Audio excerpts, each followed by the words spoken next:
You should be familiar with the idea of how we solve equations, and the most important rule by far is that you do to the whole of the left what you do to the whole of the right. Never forget this. Deciding what to do, of course, is another matter. Experience will guide you, but if you aren't sure, a very useful device is the function machine, which I've demonstrated in other videos. But here's a very simple equation to give you the idea. I'm multiplying x by 2. The inverse of times 2 is divide by 2. So I'll do this, carry this out on the whole of the left and the whole of the right. Then I'll simplify and I get my answer. This equation is very different, deceptively different, since sin x is a function and you're applying a well-known rule called sine to x. Just to be clear, you're certainly not multiplying sine and x. But in just the same way, the inverse of sine is sine to the minus 1. So again, I'm going to apply this to the whole of the left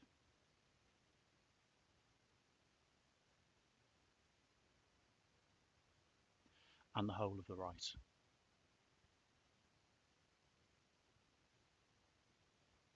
And simplify. And again, because these are inverses, they'll cancel. I'm just left with this. And of course, it's this that you put into your calculator. And you'd get the answer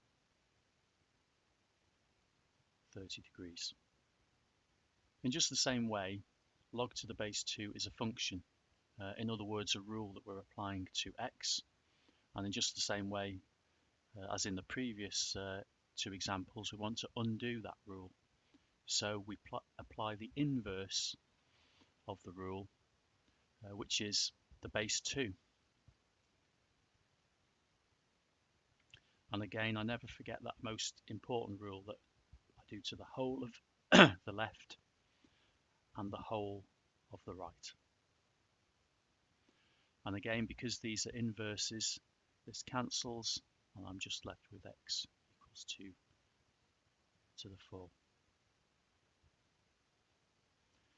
This is the simplest of logarithmic equations and will usually be the final step when you're solving more complicated equations like this. I've done it formally using algebra, but if you fully understand logarithms, you may be able to jump straight to this step. It's up to you. Just for completeness, here we have an equation with the natural log. We deal with it no differently. The inverse of natural log is the base e. So again, we apply that to the whole of the left and the whole of the right. Because these are inverses, they cancel. And this is our answer. And in just the same way, if you're fully conversant with the meaning of logs, you may be able to move directly from here to here. And again, it's entirely up to you. I've mentioned that the examples we've looked at are usually the final step in solving the logarithmic equation. And you reach this stage when you have a single unknown term. You won't be given many equations like this, however. You'll have to usually do a bit of work to get there.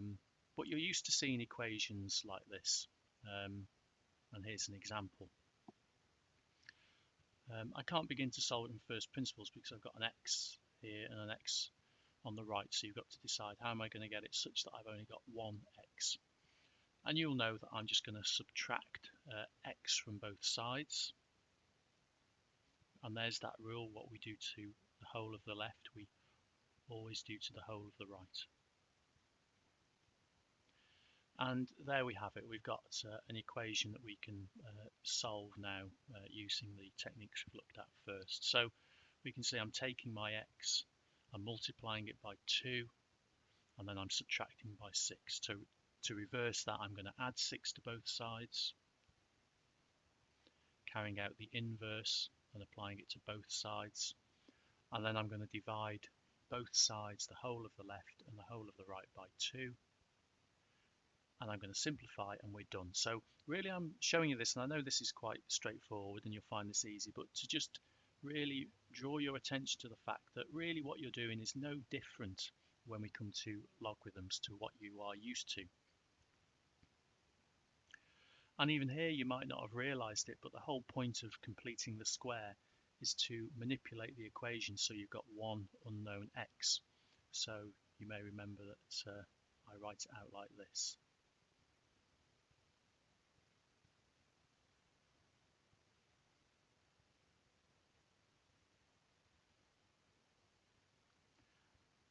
And I'm not going to carry on, but you can see why I've completed the square. It's because now I've arranged it such that now I've just got this one value of x. It's quite a clever technique to deal with this problem where you've got these two x's here, albeit one being x squared, but you take the point. It's no different here. Logs are something that may be new to you, and they have their own laws that allow you to manipulate them. So just as in the previous examples where you've used your knowledge of algebra to manipulate the equation so you get a single unknown, you'll manipulate these logs using algebra and, where necessary, the law of logs to get a single unknown that you can then readily solve using the techniques we looked at in the first part of this video. So hopefully you'll be familiar with the laws of logs, and indeed I have got another video that explains them. But remember the overview of what I'm doing. I'm just again using algebra and the laws of logs to get it such that I've got one unknown on its own. So I'm going to use the third law of logs to bring this 2 up as an index.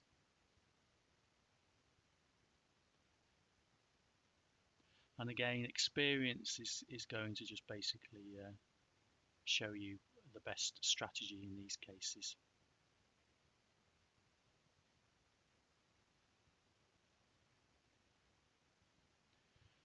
Then I'm going to use the first law of logs.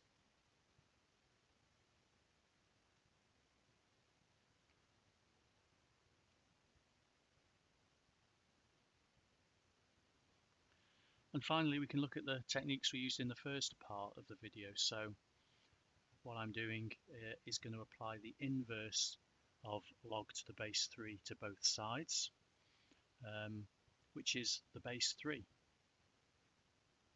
Now you may be able to do this from first principles. It's again, as I've said earlier, it's up to you.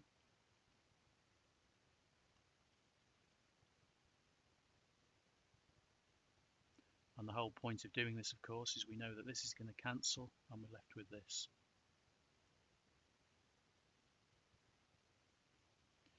Which again you can go on and readily solve.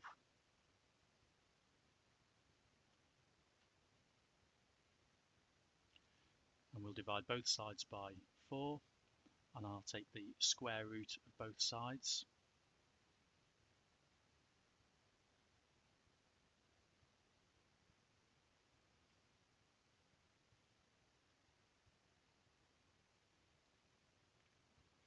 So the answer I get there is plus 1.5 or minus 1.5.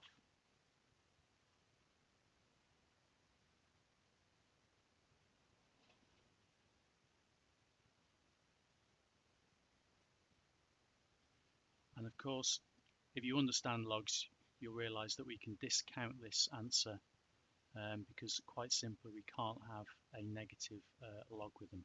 So that leaves us with just this solution.